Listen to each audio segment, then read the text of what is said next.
Exceptions are your safety net for runtime errors. They catch problems like division by zero or missing files, letting your program handle errors gracefully instead of crashing and losing user data or corrupting state.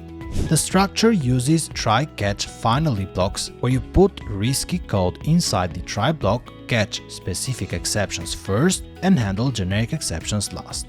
You write try-catch-finally for comprehensive error handling. The finally block runs always, whether an exception occurs or not, making it perfect for cleanup operations like closing files or database connections. You can also throw custom exceptions when you need to signal specific application errors with meaningful context.